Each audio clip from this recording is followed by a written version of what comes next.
প্রতিনিয়ত আমরা নানা ধরনের মুভির গল্প দেখি, কিন্তু আজকের এই গল্পটি কোনো গল্প নয়, বরং এটা হলো আমাদের মুসলিম ইতিহাসের সবচাইতে গৌরবময় একটি অধ্যায়। কারণ এই ইতিহাসের জন্যই নবী করিম সাল্লাল্লাহু আলাইহি ওয়াসাল্লামের ভবিষ্যৎবাণী সত্যে রূপান্তরিত করে মুসলিম সেনারা কনস্টান্টিনোপলের আকাশে উড়িয়েছিল কালিমার পতাকা। আজকের এই ভিডিওতে আমরা এই গৌরবময় ইতিহাসকেই জানব। তো গল্পটি শুরু হয় ওসমানীয় শহরে। সময়টা ছিল 1432 সালের 29শে মার্চ। এই সময় সেখানকার শাসক ছিলেন সুলতান দ্বিতীয় মুরাদ। তিনি ছিলেন অত্যন্ত আল্লাহভীরু মানুষ। তিনি সব সময় আল্লাহ তাআলার প্রতি ভরসা রাখতেন এবং বেশিরভাগ সময় সে নিজেকে আল্লাহ তাআলার ইবাদতে ব্যস্ত রাখতেন। একদিন তিনি তার প্রাসাদে বসে সুমধুর কণ্ঠে কুরআন তিলাওয়াত করছিলেন। ঠিক তখনই তার কাছে একটি সুসংবাদ আসে, আর সেটা হলো আল্লাহ তাআলার অশেষ রহমতে আজ সকালবেলা তিনি একটি পুত্র সন্তানের পিতা হয়েছেন। সংবাদটি শুনে সে খুশিতে আত্মহারা হয়ে পড়ে, আর সে তার মন্ত্রীকে বলে, আমি আমার সন্তানের নাম আমার নবীর নামের সঙ্গে মিলিয়ে মুহাম্মদ রাখলাম। আল্লাহ তাআলা যেন তাকে এই নামের গুণে গুণান্বিত করে তোলে। আমার নবী কতই না কষ্ট করেছেন ইসলামকে পুরো পৃথিবীতে প্রচারের জন্য। আমার এই সন্তানও যেন ইসলামকে পুরো পৃথিবীতে ছড়িয়ে দিতে পারে, আর সারা জীবন যেন সে নবীকে অনুসরণ করে চলতে পারে। কথাগুলো বলতে বলতে সুলতান মুরাদের সেই সময়টির কথা মনে পড়ে যায়। আরব সমাজ যখন চরম অন্ধকারে ডুবেছিল, সময়টা ছিল ঠিক তখনকার যখন আমাদের প্রিয় নবী পৃথিবীতে ভূমিষ্ঠ হয়নি। সেই সময়টাকে বলা হতো আইয়ামে জাহিলিয়ার যুগ, অর্থাৎ অজ্ঞতার যুগ। আরব সমাজে সেই সময় আইন কানুন এবং নীতি নৈতিকতার কোনো বালাই ছিল না। বেহায়াপনা এবং অশ্লীলতায় পুরো সমাজ যেন একদম ডুবে ছিল। সেই সময় নারীদের কোনো অধিকার ছিল না। তাদের উপরে করা হতো নানা ধরনের অত্যাচার এবং নির্যাতন। এমনকি অনেক সময় কন্যা সন্তানদেরকে জীবিত কবর দেওয়া হতো। এতে মানুষের মনে বিন্দুমাত্র দ্বিধা কাজ করত না। নারীদেরকে সেই সময় ভোগ্যের পণ্য মনে করা হতো। এমনকি বাজারে নারীদেরকে বেচাকেনা করারও রীতি ছিল। এই সময়টা হলো 570 খ্রিস্টাব্দের। সেই সময় মক্কার পার্শ্ববর্তী এলাকার ইয়েমেনের শাসক ছিল আব্রাহা। আল্লাহ তাআলা তাকে দিয়েছিলেন একগুচ্ছ ক্ষমতা এবং শক্তি, আর এই ক্ষমতার দাপটে একদিন আব্রাহার ইয়েমেনের রাজধানী সানাতে হুবহু কাবার মতো কিছু একটা তৈরি করার ইচ্ছে জাগে। কারণ এই সময় যেমন আরব সমাজ অন্ধকারে ডুবেছিল, ঠিক তেমনি বিশ্বের বিভিন্ন প্রান্তের মানুষেরা দলে দলে ইসলাম গ্রহণ করছিল। তাই হজ পালনের জন্য লাখ লাখ মুসল্লিরা কাবা শরীফের দিকে ছুটে আসত। তাই আব্রাহা চাইছিল সেও কাবা শরীফের মতোই কিছু একটা তৈরি করবে, যাতে করে মানুষ মক্কায় না গিয়ে তার তৈরি ঘরে ছুটে আসে। আব্রাহা তখন তার রাজ্যের মানুষের উপর জুলুম করে বিপুল পরিমাণে অর্থ সংগ্রহ করে, আর সেই অর্থ এবং শত শত শ্রমিক থাকায় তার সেই উদ্দেশ্য পূরণ হয়ে যায়। কিন্তু মুসলমানদের ইমানি শক্তি কি এতটাই দুর্বল যে আল্লাহর ঘরকে রেখে তারা আব্রাহার তৈরি ঘরে যাবে? সেটা তো কখনোই হবার ছিল না। তাই কোনো মুসলমানেরা আব্রাহার তৈরি সেই ঘরে পা পর্যন্ত রাখেনি। আব্রাহা আসলে খ্রিস্টান ছিল, আর তার তৈরি সেই ঘরটি ছিল একটি গির্জা। আব্রাহা চাইছিল পৃথিবীর সকল মানুষ খ্রিস্টান ধর্ম গ্রহণ করুক, আর মক্কায় না গিয়ে তার তৈরি সেই গির্জাতে আসুক। কিন্তু সেই সময় পৃথিবীর বেশিরভাগ মানুষই এটা জেনে গিয়েছিল যে ইসলামই হলো পৃথিবীর সর্বশ্রেষ্ঠ এবং সত্য ধর্ম। তাই তার তৈরি গির্জাতে খুবই কম সংখ্যক মানুষ যেত। অন্যদিকে কাবা শরীফে সবসময় শত শত মুসল্লিরা ভিড় করে থাকত। কিন্তু আব্রাহা এটা সহ্য করতে পারছিল না। তাই দিনের পর দিন সে রাগে এবং ক্রোধে ফেটে পড়ে। মাঝে মধ্যে এই আব্রাহা হুঙ্কার দিয়ে বলে ওঠে, কি এমন আছে ওই কাবা শরীফে যেটা আমার গির্জাতে নেই? এগুলো ভেবে আব্রাহা সিদ্ধান্ত নেয় যে সে কাবা ঘরকে ভেঙে গুড়িয়ে দেবে, কারণ তার কাছে তো ক্ষমতার কোনো অভাব ছিল না। তাই যত তাড়াতাড়ি সম্ভব আব্রাহা 40,000 সৈন্য এবং কয়েক হাজার হাতি প্রস্তুত করে ফেলে। এমনকি আব্রাহা তার লোকদেরকে নির্দেশ দেয় মক্কাবাসীদের সমস্ত উট কেড়ে নিতে, যাতে করে তারা তাদের সঙ্গে লড়াই করতে না পারে। আব্রাহার লোকেরা তখন তাই করে। তারা মক্কাবাসীদের কাছ থেকে সমস্ত উট কেড়ে নেয়, আর এই সকল উটগুলোর মধ্যে প্রায় 200টি উট ছিল মহানবী হযরত মুহাম্মদ সাল্লাল্লাহু আলাইহি ওয়াসাল্লামের দাদা আব্দুল মুত্তালিবের। তাই আব্দুল মুত্তালিব তখন আব্রাহার কাছে আসে। সেখানে আব্রাহাকে বলে, আমি আপনাকে সতর্ক করছি, আপনি যে ঘরটিকে ধ্বংস করতে চাইছেন সেটা আল্লাহর ঘর, তাই এমন বিপজ্জনক কাজ থেকে দূরে থাকুন। কিন্তু আব্রাহা তার কোনো কথাই শুনতে চাইছিল না। আব্দুল মুত্তালিব তখন তাকে বলে, আপনি আমার উট ফেরত দিন। এ কথা শুনে আব্রাহা কিছুটা অবাক হয়ে যায় আর বলে, আমি আপনাদের উপাসনালয় ধ্বংস করে দিচ্ছি, যেখানে আপনার বাপদাদারাও ইবাদত করেছিল। আপনাদের মান সম্মান আর প্রতিপত্তি সবকিছু আজ ধুলোয় মিশে যাবে। আর এই সকল বিষয়ে চিন্তা না করে আপনি এসেছেন আপনার উট ফিরিয়ে নিতে। আব্দুল মুত্তালিব তখন বলে, আমি আমার উটের মালিক, আমি তাই আমার উট চাইতে এসেছি, কিন্তু কাবা ঘরের মালিক হলো আল্লাহ। আমি নিশ্চিত আল্লাহ অবশ্যই তার ঘরকে রক্ষা করবেন। আব্রাহা তখন তাকে বলে, আজকে আমি এটাই দেখতে চাই যে কিভাবে তোমার আল্লাহ কাবা ঘরকে আমার হাত থেকে রক্ষা করে। এরপর আব্রাহা আব্দুল মুত্তালিবকে তার উটগুলো তাকে ফিরিয়ে দেয়। তখন আব্দুল মুত্তালিব ফিরে আসেন তার বাড়িতে। পরের দিন সকালে আব্রাহা তার হাতি বাহিনীদেরকে নিয়ে মক্কায় প্রবেশ করতেই যাচ্ছিল, কিন্তু হাতিগুলো যখন কাবা ঘরের সীমানার মধ্যে চলে আসে তখন তারা আর সামনের দিকে এগোতে চাইছিল না। তাদের পাগুলো যেন একদম পাথর হয়ে গিয়েছে। আব্রাহা এবং তার সঙ্গীরা তখন একটু চালাকি করে, জোর করে তারা হাতিগুলোর মুখ অন্যদিকে ঘুরিয়ে দেয় এবং তারা হাতিগুলোকে ভালো ভালো খাবার খেতে দেয়। আর সেই সমস্ত খাবার তারা ছড়িয়ে দেয় কাবা ঘরের সামনে। হাতিগুলো তখন সেই খাবারের লোভে আবারও কাবা ঘরের দিকে এগিয়ে যেতে থাকে। এদিকে আব্দুল মুত্তালিব অনেক চিন্তিত হয়ে পড়ে। সে ভারাক্রান্ত মন নিয়ে কাবা ঘরের সামনে চলে আসেন। কাবা ঘরের দরজায় একটি শিকল ছিল। আব্দুল মুত্তালিব সেই শিকলটিকে শক্ত করে চেপে ধরে আর সে কাবা ঘরের দরজার উপর তার মাথা রাখে। এরপর সে মহান আল্লাহকে উদ্দেশ্য করে বলে, ইয়া আল্লাহ, এটা তোমার ঘর আর এই ঘরকে রক্ষা করার দায়িত্ব তোমার। আমরা তো শুধুমাত্র তোমার বান্দা, তোমার গোলাম। আমাদের পক্ষে আর কিছু করা সম্ভব হচ্ছে না, এখন তুমি কিছু করো। কথাগুলো বলতে বলতে তার চোখ দিয়ে অশ্রু গড়িয়ে পড়ছিল। কিন্তু ঠিক তখনই সে আকাশ থেকে একটি আওয়াজ শুনতে পায়। তাই সে ধীরে ধীরে সামনের দিকে এগিয়ে আসে। ঠিক তখনই সে দেখতে পায় আকাশ থেকে শত শত আবাবিল পাখি ধেয়ে আসছে মক্কার দিকে। আব্দুল মুত্তালিব এক দৃষ্টিতে পাখিগুলোর দিকে তাকিয়েছিল আর মনে মনে ভাবছিল, এটা হয়তো আল্লাহর কাছ থেকে প্রেরিত কোনো রহমত, যেটা আজ কাবা ঘরকে রক্ষা করবে। তা না হলে এত আবাবিল পাখি কেন এখানে আসছে? আবার প্রতিটি পাখির সঙ্গে 3টি করে পাথর ছিল। একটি পাথর ছিল তাদের মুখে এবং বাকি 2টি পাথর ছিল তাদের 2 পায়ে। আব্দুল মুত্তালিব দেখতে পায় সমস্ত আবাবিল পাখিগুলো কাবা শরীফ ঘিরে ফেলেছে, এমনকি তারা সেখানে কাবা শরীফ তাওয়াফ করছে।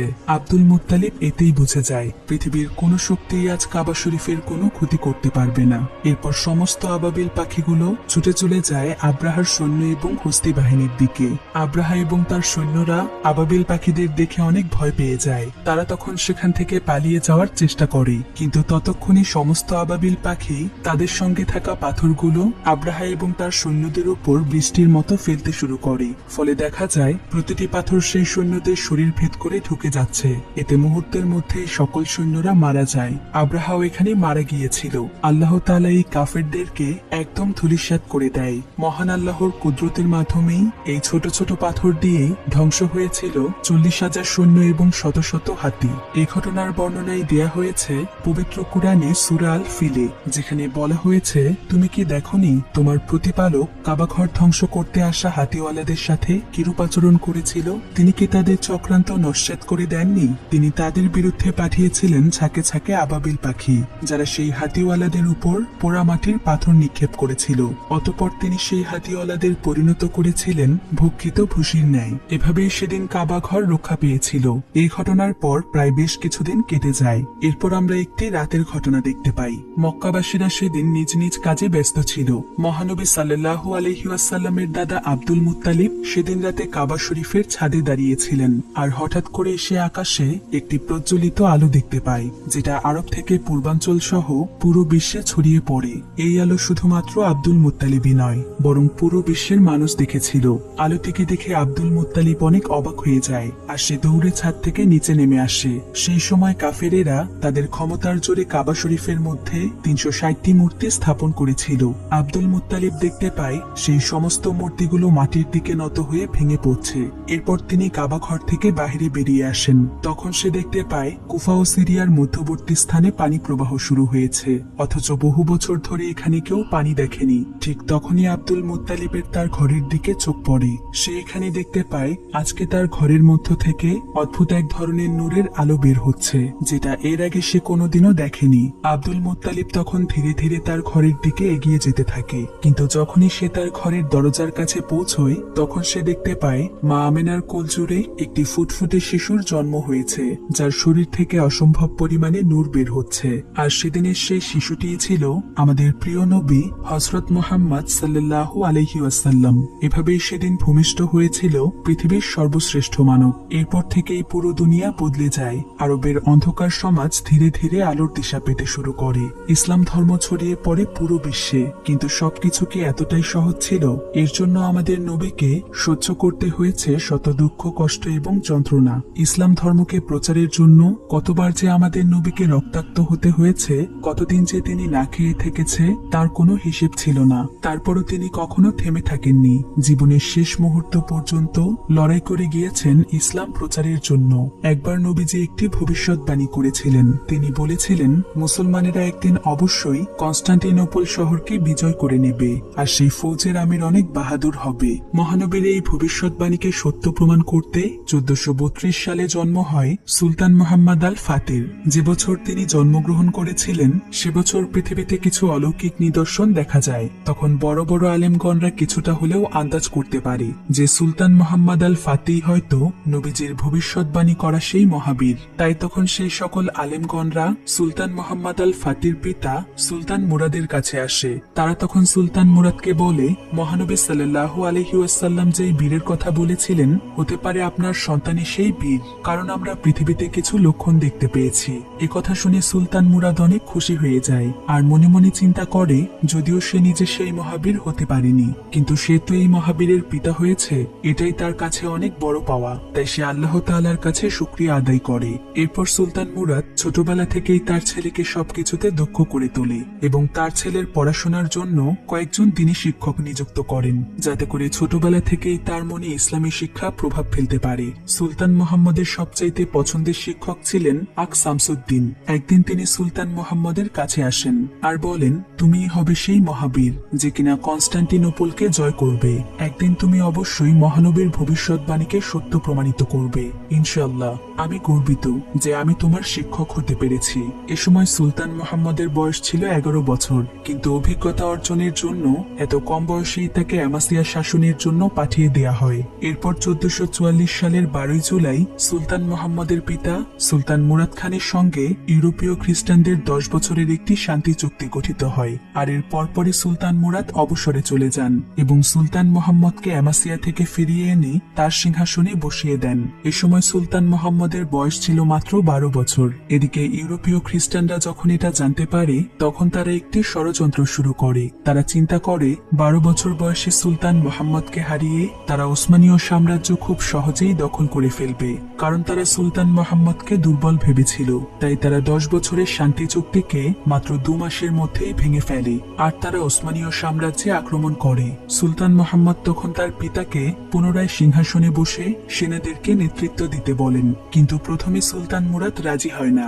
ফলে সুলতান মুহাম্মদ তার উপর রেগে যায় আর সে তার পিতাকে বলে, আপনি যদি সত্যি সত্যি একজন সুলতান হয়ে থাকেন তাহলে সিংহাসনে বসে সৈন্যদেরকে নেতৃত্ব দিন, আর যদি আমি সুলতান হয়ে থাকি তাহলে আমি আপনাকে আদেশ দিচ্ছি আপনি আমার সেনাদের নেতৃত্ব গ্রহণ করুন। ফলে সুলতান মুরাদ বাধ্য হয়ে 1444 সালের 10 নভেম্বর পুনরায় সিংহাসনের দায়িত্ব গ্রহণ করেন। এরপর সে একজন সম্রাট এবং একজন সেনাপতির নেতৃত্বে হাঙ্গেরি, পোল্যান্ড এবং অলাশিয়ার যৌথ খ্রিস্টানদেরকে খুবই শোচনীয়ভাবে এই যুদ্ধে পরাজিত করেন, আর এই যুদ্ধটি ইতিহাসে ভার্নার যুদ্ধ নামে পরিচিত। এদিকে সুলতান মুহাম্মদ তার প্রশিক্ষণ চালিয়ে যাচ্ছিলেন। দেখতে দেখতে এভাবেই প্রায় 7 বছর কেটে যায়। সুলতান মুহাম্মদ এখন 22 বছর বয়সী একজন যুবক। এখন সে তার প্রশিক্ষণ প্রায় শেষ করে ফেলেছে। হঠাৎ করেই একদিন মুহাম্মদের কাছে তার পিতা সুলতান মুরাদের মৃত্যুর খবর আসে। তিনি তখন অত্যন্ত ভারাক্রান্ত মন নিয়ে তার পিতাকে শেষবারের মতো দেখতে চলে যান। পিতার মৃত্যুতে মুহাম্মদ অনেক ভেঙে পড়েছিল, কিন্তু কিছুদিনের মধ্যেই সে নিজেকে সামলে নেয়। এরপর সুলতান মুহাম্মদ সিংহাসনে বসেন। আর সে তার বাবার উজির হালিল পাশাকে এখন নিজের উজির হিসেবে নিযুক্ত করেন। এমনকি সে তার দুজন প্রিয় শিক্ষককে রাজ্যের অন্যান্য পদে নিযুক্ত করে দেন। কিছুদিনের মধ্যে সুলতান মুহাম্মদ কনস্টান্টিনোপল শহরকে জয় করার পরিকল্পনা করতে থাকে। এরপর আমরা কনস্টান্টিনোপল শহরকে দেখতে পাই। এ সময় কনস্টান্টিনোপলের শাসক ছিলেন কনস্টান্টিন। কনস্টান্টিন আসলে একজন খ্রিস্টান শাসক ছিলেন। সেই সাথে তিনি ছিলেন তখনকার সবচাইতে বড় সম্রাট। কনস্টান্টিন তার প্রাসাদে বসে গল্প করছিল, কিন্তু ঠিক তখনই তার কাছে তার গুপ্তচর আসে। আর গুপ্তচর তাকে জানায় সুলতান মুরাদের মৃত্যুর পর তার ছেলে সুলতান মুহাম্মদ আবারও তার বাবার সিংহাসনে বসেছেন এবং সে তার শহর কনস্টান্টিনোপলকে জয় করতে চায়। কিন্তু এই কথা শুনে কনস্টান্টিন এবং তার সঙ্গীরা একদমই চিন্তিত হয় না, কারণ তাদের কাছে মনে হচ্ছিল যে তারা মোহাম্মদকে খুব সহজেই হারিয়ে দিতে পারবে। কারণ এর আগে তারা একবার মোহাম্মদকে সিংহাসন থেকে উঠিয়ে দিয়েছিল। তখন মোহাম্মদ ছিল কিশোর বয়সের, কিন্তু এখন তো মোহাম্মদ অনেক বড় হয়ে গিয়েছে। তবে কনস্টান্টিন তাকে এখনো আগের মতোই দুর্বল মনে করছে। এরপর আমরা ভ্যাটিকান নামক একটি শহরকে দেখতে পাই, আর এই শহরের শাসকের নাম হলো পোপ। পোপের কাছেও তার গুপ্তচর সুলতান মুহাম্মদের সিংহাসনে বসার খবর দেন। এরপর আমরা সুলতান মুহাম্মদকে দেখতে পাই। মুহাম্মদের কাছে আজ কনস্টান্টিনের পক্ষ থেকে একটি চিঠি এসেছে। চিঠিতে কনস্টান্টিন তাকে জানিয়েছে যে সে তার সঙ্গে বন্ধুত্ব করতে চায়, কিন্তু সে এবার মুহাম্মদের উপর ট্যাক্স বাড়িয়ে দিয়েছে। তবে মুহাম্মদ তার কথাই মেনে নেয়, এমনকি সে তাকে বাড়তি ট্যাক্স দিতেও রাজি হয়ে যায়। তবে এটা কিন্তু মুহাম্মদের একটি চাল ছিল। আসলে সে কনস্টান্টিনের সঙ্গে বন্ধুত্ব করে কনস্টান্টিনোপল শহর সম্পর্কে সবকিছু জানতে চাইছিল, যাতে করে যুদ্ধে নামতে তার কোনো অসুবিধা না হয়। এরপর আমরা একটি মেয়েকে দেখতে পাই, আর এই মেয়েটির নাম হলো ইরা। ইরা আসলে একজন কামান তৈরিকারীর মেয়ে ছিল। সেই সময় শুধুমাত্র ইরার বাবাই পৃথিবীর সবচাইতে ভালো কামান তৈরি করত। ইরা এখানে গুস্তানি নামক একজন ব্যক্তির সঙ্গে কথা বলছিল। অন্যদিকে আমরা সুলতান মুহাম্মদকে দেখতে পাই। সে তার সঙ্গীদেরকে বলে যত তাড়াতাড়ি সম্ভব যুদ্ধের জন্য ফৌজ তৈরি করতে। আসলে সুলতান মুহাম্মদ নবীজির ভবিষ্যৎবাণীকে সত্য প্রমাণ করার জন্য অনেক ব্যাকুল হয়ে আছে। তাছাড়া তার ব্যাকুল হওয়ার সবচাইতে বড় কারণ হচ্ছে সে সময় কনস্টান্টিন তার শহরে ধর্মের নামে অশ্লীলতা ছড়াচ্ছিল। তাই সুলতান মুহাম্মদ চাইছিল যত তাড়াতাড়ি সম্ভব কনস্টান্টিনোপলকে জয় করতে, যাতে করে সে সেখানকার সবার কাছে সঠিকভাবে ইসলামের দাওয়াত পৌঁছে দিতে পারে এবং পুরো সমাজ থেকে অশ্লীলতা দূর করে একটি সুস্থ সমাজ প্রতিষ্ঠা করতে পারে। তাছাড়া সে ইসলামের জন্য জীবন দিতেও প্রস্তুত ছিল। তাই সুলতান মুহাম্মদ আর দেরি করে না। তখন সে তার উজির হলিল পাশাকে বলে কনস্টান্টিনকে এটা জানিয়ে দিতে যে সে তার সঙ্গে আর কোনো সম্পর্ক রাখবে না, এমনকি আজকের পর থেকে সে তাকে আর কোনো ধরনের ট্যাক্স দেবে না। এরপর সুলতান মুহাম্মদ তার লোকজনদেরকে নিয়ে কনস্টান্টিনোপলের সীমানায় একটি বিশাল কিল্লা তৈরি করে, যাতে করে তার শহর থেকে কনস্টান্টিনোপলে কোনো ধরনের খাবার অথবা সাহায্য না পৌঁছয়। এদিকে কনস্টান্টিন এসব কথা জানতে পারে, ফলে সে মুহাম্মদের উপর অনেক ক্ষিপ্ত হয়ে যায় এবং সেও এবার যুদ্ধের জন্য প্রস্তুতি গ্রহণ করে। এরপর কনস্টান্টিনের পরামর্শদাতা ইরার বাবা আলীকে তাদের প্রাসাদে ডাকে, যাতে করে তারা আলীর সাহায্যে বিশাল বিশাল কামান তৈরি করতে পারে। আলী তখন কনস্টান্টিনের প্রাসাদে আসে। এরপর আলীকে তারা অনেক টাকার লোভ দেখায়, যাতে করে সে তাদেরকে কামান তৈরি করে দেয়। কিন্তু আলী তার কথায় রাজি হয় না, কারণ সে মুসলিমদের পক্ষে ছিল। কিন্তু তারপরও আলীকে কাল সকাল পর্যন্ত ভাবার সময় দেয়া হয়, আর বলা হয় সে যদি কাল সকালের মধ্যে তাদের কথায় রাজি না হয় তাহলে তারা তার মেয়েকে তুলে নিয়ে আসবে। এরপর আলী তার বাড়িতে ফিরে আসে, কিন্তু সে তার মেয়েকে নিয়ে অনেক চিন্তিত ছিল।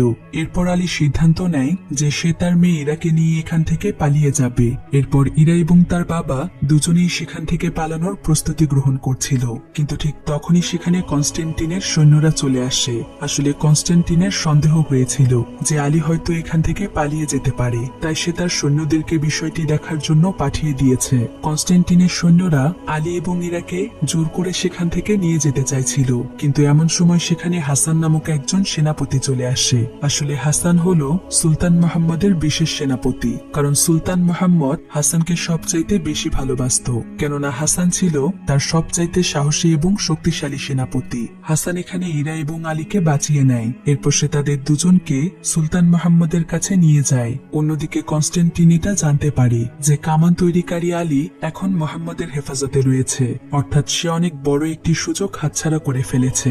এতে সে মোহাম্মদের উপর আরো বেশি ক্ষিপ্ত হয়ে যায়। ফলে সে এবার মোহাম্মদকে হত্যা করার পরিকল্পনা করে। তাই কনস্ট্যান্টিন তার আশেপাশের অঞ্চলের সমস্ত রাজাদেরকে তার পক্ষে নিয়ে আসে এবং তারা সবাই মোহাম্মদের বিরুদ্ধে চলে যায়, কারণ তারা সকলেই খ্রিস্টান ছিল।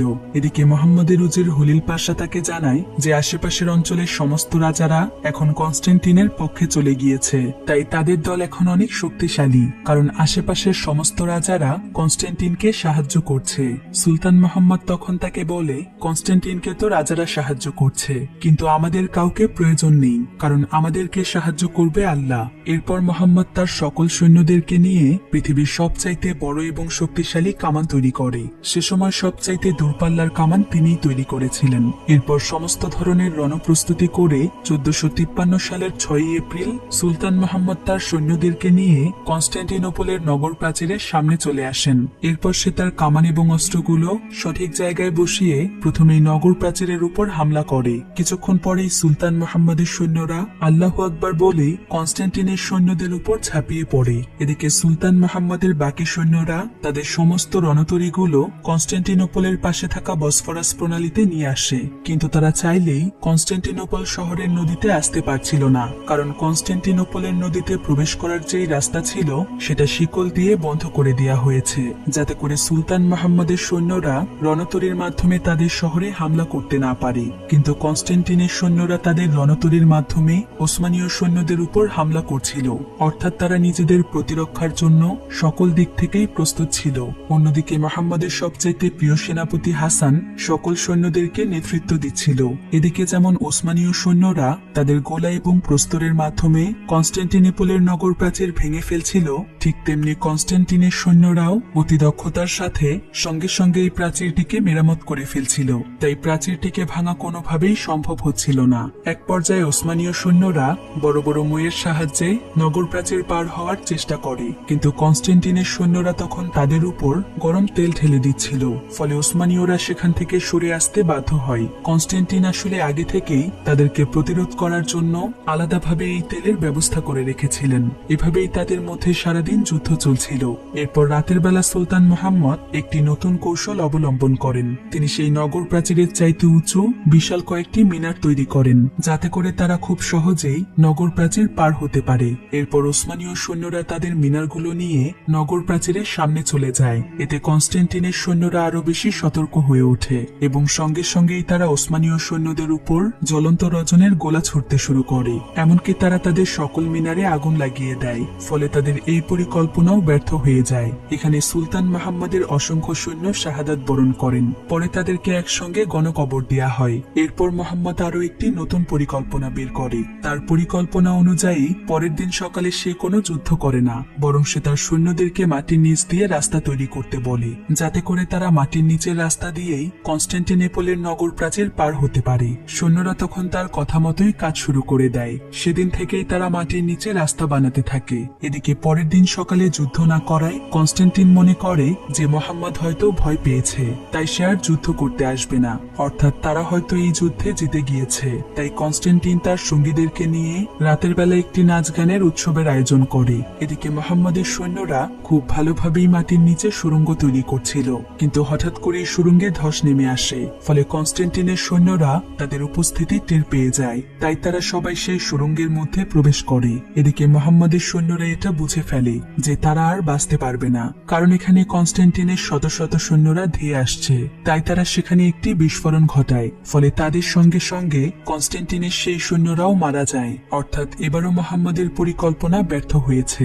মোহাম্মদ এতে অনেক ভেঙে পড়ে এবং সে দিন দিন তার মনের জোর হারিয়ে ফেলতে থাকে। তাই এখন মোহাম্মদ বড় বড় আলেমদের সঙ্গে সময় কাটাতে শুরু করে, যাতে করে তার ইমানি শক্তি এবং আত্মবিশ্বাস বৃদ্ধি পায়। এভাবেই সুলতান মোহাম্মদের দিন কাটছিল। কিন্তু হঠাৎ করেই একদিন আল্লাহর অশেষ রহমতে সুলতান মোহাম্মদের মাথায় এমন একটি কৌশল চলে আসে, যেটা এর আগে কেউ কখনো কল্পনাও করেনি। আসলে কনস্ট্যান্টিনোপল এমন একটি শহর যার 3 দিকে নদী রয়েছে আর একদিকে রয়েছে স্থলভাগ। আর সেই নদীর সমুদ্র বন্দরের নাম হলো গোল্ডেন হর্ন, যেটা তারা শিকল দিয়ে বন্ধ করে রেখেছে, যাতে করে ওসমানীয় সৈন্যরা সেখানে তাদের রণতরীগুলো নিয়ে যেতে না পারে। অর্থাৎ সুলতান মুহাম্মদের রণতরীগুলো জলপথে কনস্টান্টিনোপল শহরে নিয়ে যাওয়া সম্ভব ছিল না। কিন্তু সুলতান মুহাম্মদ এবার চিন্তা করে, যদিও তারা জলপথে রণতরীগুলোকে সেখানে নিয়ে যেতে পারবে না, কিন্তু তারা চাইলে তো রণতরীগুলোকে স্থলপথ দিয়ে নিয়ে যাওয়ার চেষ্টা করতে পারে। কারণ যদি তারা কোনো মতে রণতরীগুলোকে একবার গোল্ডেন হর্নে নিয়ে যেতে পারে, তাহলে তারা দুই দিক থেকে সমানভাবে আক্রমণ করতে পারবে। কারণ কনস্টান্টিনরা শুধুমাত্র তাদের নগর প্রাচীরের দিকেই মনোযোগী ছিল। এমনকি তারা ওসমানীয়দেরকে প্রতিরোধ করতে শুধুমাত্র নগর প্রাচীরের সমস্ত সুরক্ষা দিয়ে রেখেছিল। তাই সুলতান মুহাম্মদ আর দেরি না করে সেদিন রাতের বেলায় তার সেনাদেরকে নিয়ে কাজে লেগে পড়ে। প্রথমে তারা অনেকগুলো কাঠের তক্তাকে তেল লাগিয়ে পিচ্ছিল করে তোলে। এরপর সেই পিচ্ছিল কাঠগুলোকে তারা প্রায় 10 মাইল স্থলভাগের রাস্তাতে বিছিয়ে দেয়। আর সেই পিচ্ছিল রাস্তার উপর দিয়ে তারা একটি একটি করে রণতরী টেনে টেনে গোল্ডেন হর্নে আনতে থাকে। কিন্তু এই কাজটি মোটেও সহজ ছিল না। তাই তারা যাতে ক্লান্ত না হয়ে যায়, সেজন্য তারা রণতরী টানার সঙ্গে সঙ্গে আল্লাহু আকবার বলে চিৎকার দিতে থাকে। এতে তাদের আত্মবিশ্বাস এবং শক্তি অনেক বেড়ে যায়। আর এভাবেই তারা অনেক সাহসিকতার সাথে প্রায় 80টির মতো রণতরী গোল্ডেন হর্ন সমুদ্র বন্দরে নিয়ে আসে। এই অসম্ভব কাজ তারা রাতের অন্ধকারেই করেছিল, যার ফলে কনস্টান্টিনরা কিছুই বুঝতে পারেনি। এরপর সুলতান মুহাম্মদ তার সৈন্যদেরকে বলে, আগামীকাল সকালেই কনস্টান্টিনোপলে চূড়ান্তভাবে আক্রমণ করবে। এছাড়া তিনি সবাইকে উদ্দেশ্য করে আরো বলেন, আমরা আমাদের সবকিছু নিয়ে প্রস্তুত হয়েছি। এই যুদ্ধ আমাদের ইমানের, তাই ভয় পেলে চলবে না। আল্লাহর উপর ভরসা রাখতে হবে। তারা যতই শক্তিশালী হোক, আমাদের ইমানি শক্তির কাছে তাদের এই শক্তি কিছুই নয়। তবে হ্যাঁ, যুদ্ধের জন্য অমানবিক হয়ে গেলে চলবে না। যদি কোনো নারী অথবা শিশু কিংবা কোনো বৃদ্ধ মানুষ যুদ্ধের ময়দানে চলে আসে, তাহলে তাদেরকে হত্যা করা যাবে না। আর যদি কোনো মানুষ তার জীবনের নিরাপত্তা চায়, তাহলে তাকে অবশ্যই নিরাপত্তা দিতে হবে। এরপর সুলতান মুহাম্মদ আল্লাহু আকবার ধ্বনিতে তাদের মনকে উজ্জীবিত করে তোলে। কিছুক্ষণ পরেই ফজরের আজান দেয়। সুলতান মুহাম্মদ তখন তার লাখ লাখ সৈন্যদেরকে নিয়ে যুদ্ধের ময়দানেই নামাজে দাঁড়িয়ে যায়। আর নামাজ শেষ করে সে আল্লাহর দরবারে ফরিয়াদ জানায়, যাতে করে আল্লাহ তাদেরকে এই জিহাদে বিজয়ী করে দেন। এরপর সকাল হলেই তারা যুদ্ধের কাজে মনোনিবেশ করেন। এদিকে কনস্টান্টিনরা দেখতে পায় গোল্ডেন হর্ন সমুদ্র বন্দরে ওসমানীয়দের 80টি রণতরী তাদের দিকে মৃত্যুর দূতের মতো ধেয়ে আসছে। কারণ তারা এটাই বুঝতে পারছিল না যে এতগুলো রণতরী এক রাতের মধ্যেই তারা কিভাবে এখানে নিয়ে আসলো। এদিকে সুলতান মুহাম্মদ আলীর সাহায্যে একটি বিশাল বড় কামান তৈরি করেছিল। মুহাম্মদ প্রথমে সেই কামানটির মাধ্যমে কনস্টান্টিনোপলের নগর প্রাচীরে গোলা নিক্ষেপ করে, ফলে প্রাচীরটি এবার সম্পূর্ণ ভেঙে যায়। এদিকে মুহাম্মদের বাকি সৈন্যরা রণতরীর মাধ্যমে পেছন থেকে কনস্টান্টিনের সৈন্যদের উপর আক্রমণ করে। এতে করে কনস্টান্টিন বাহিনী অনেক দুর্বল হয়ে যায়। তারা কি করবে কিছুই বুঝতে পারছিল না। এদিকে মুহাম্মদের বাকি সৈন্যরা নগর প্রাচীর ভেদ করে ভেতরে চলে যায়। এবার দুই পক্ষের মধ্যেই বিশাল এক যুদ্ধ শুরু হয়ে যায়। অন্যদিকে হাসান কালিমার পতাকা নিয়ে কনস্টান্টিনোপলের মিনারে ওঠে, কিন্তু কনস্টান্টিনের সৈন্যরা তার বুকে তীর ছুঁড়ে মারে। এতে হাসান একদম আহত হয়ে যায়, কিন্তু তারপরও সে কনস্টান্টিনোপলের মিনারে কালিমার পতাকা লাগিয়ে দেয়। আর সঙ্গে সঙ্গে সে সেখানে শাহাদাত বরণ করে। এদিকে ওসমানীয় সৈন্যরা যখন কনস্টান্টিনোপলের আকাশে কালিমার পতাকা দেখতে পায়, তখন তাদের শক্তি যেন আরো বেড়ে যায়। এবার তারা পুরো দমে লড়াই করতে থাকে। এক পর্যায়ে দেখা যায় ওসমানীয় সৈন্যরা কনস্টান্টিনের সমস্ত সৈন্যদেরকে মেরে ফেলেছে। সমস্ত কনস্টান্টিন সৈন্যরা একদম ধূলিসাৎ হয়ে গিয়েছে। এমনকি কনস্টান্টিনও এখানে মারা যায়। অবশেষে সুলতান মুহাম্মদ কনস্টান্টিনোপলকে জয় করেছে, অর্থাৎ সে মহানবীর ভবিষ্যৎবাণীকে সত্য প্রমাণিত করেছে। মুহাম্মদ এখানে তাদের সবাইকে বলে, আমি আপনাদের নতুন শাসক, আমি মুসলিম, কিন্তু আমি কখনো আপনাদেরকে আপনাদের ধর্মীয় কোনো কাজে বাধা দেব না। আপনারা আপনাদের ইচ্ছে স্বাধীন মতো জীবনযাপন করতে পারেন। একথা শুনে তারা সকলেই অনেক খুশি হয়ে যায়। আর তারা বুঝতে পারে যে সুলতান মুহাম্মদ আসলে অনেক ভালো মনের মানুষ, তাই তারা তার সঙ্গে একদম মিশে যায়। এরপর ধীরে ধীরে সেখানকার খ্রিস্টানরা ইসলামের সত্যতা সম্পর্কে জানতে পেরে দলে দলে ইসলাম ধর্ম গ্রহণ করতে থাকে। সুলতান মুহাম্মদ তখন এই শহরের নাম কনস্টান্টিনোপল থেকে ইসলামবুল রাখেন, যার অর্থ হলো ইসলামের শহর। কিন্তু কালের পরিবর্তনে এই শহরের নাম ইস্তানবুল হয়ে যায়। এভাবেই 1453 সালে মহানবীর ভবিষ্যৎবাণী সত্য প্রমাণিত হয়েছিল এবং কনস্টান্টিনোপলের আকাশে উড়েছিল কালিমার পতাকা।